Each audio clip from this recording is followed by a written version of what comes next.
What's up, fantasy freaks? It's time for my round 12 review. Thought I had the night off tonight, but because I read that team lists were team list Wednesday this week with Origin, but no, teams are all out, and a special pick has popped up that I'm happy to take, which I'll go through after I run through my round 12 score. So 960 points. Overall rank 467, so I'm still hanging in the top 500. Very happy with that. Considering I only played 16 players this week thanks to Schuster's late withdrawal. And yeah, if he had played, I would have cracked that 1K mark. Looking at the notables from my team, Hines with 90 points. He's been a great pickup for the team.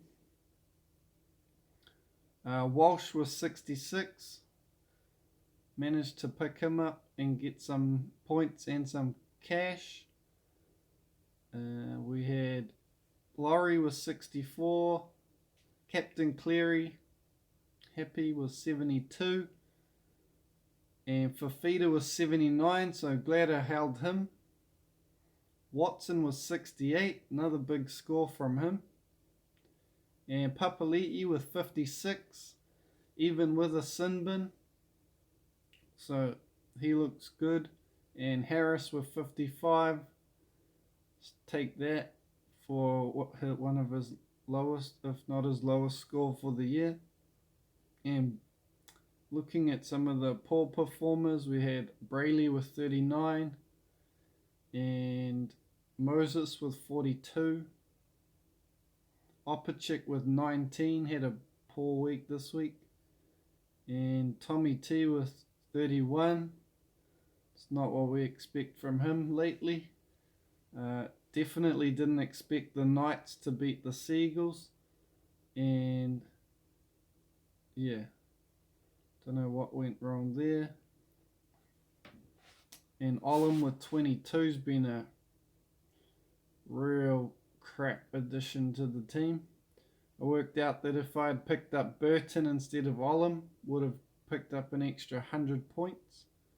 So over the last 2 weeks, and I wouldn't have to make the trade that I'm making this week.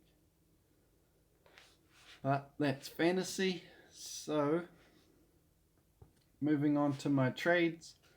Decided to trade Schuster.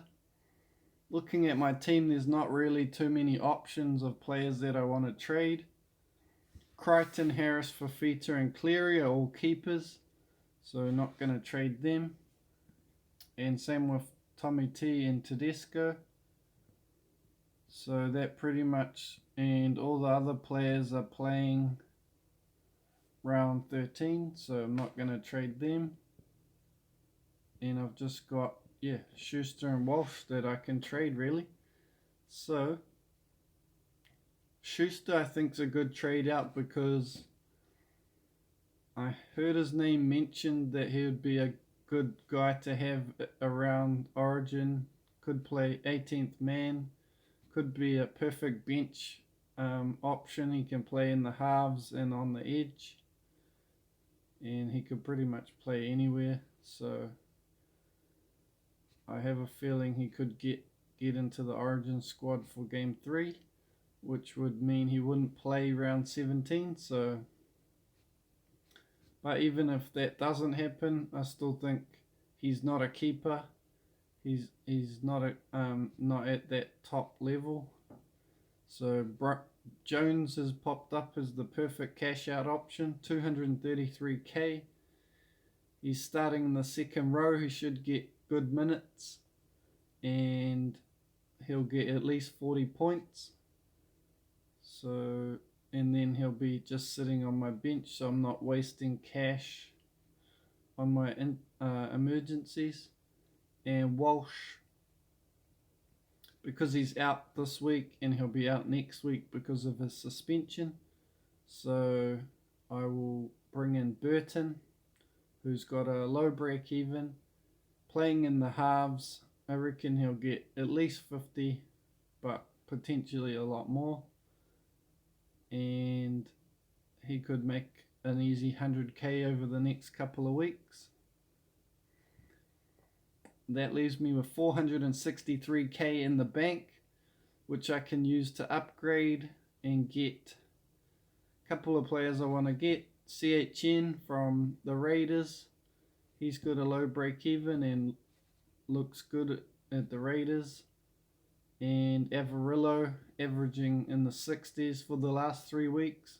He's really taken over as the dominant half with the kicking, and he looks like a good pickup.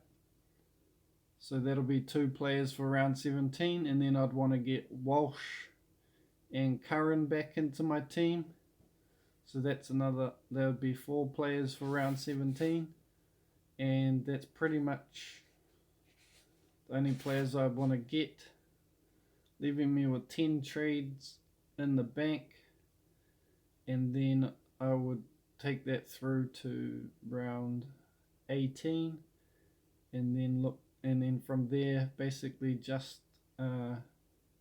looking to bring in a couple more guns like Pappenhausen, Ponga, Haas. They're proven guns, and I've got Laurie, people that I want to trade out, Alvaro, Laurie, and Gamble, although Gamble can just sit on the bench, so that's not too much of a, yeah, so Laurie, Alvaro, and then either Burton or Momirovski or Opacek, one of those 3. And that's pretty much it. So yeah, that's my team. So I've put Hines as captain. He's averaging 80 odd over the last 3 weeks, so seems like a no-brainer really. And with him having the goal kicking, and that just is a little bit of a safe points gatherer, and obviously he's in great form, so seems like a no-brainer really. Papali'i is the other option.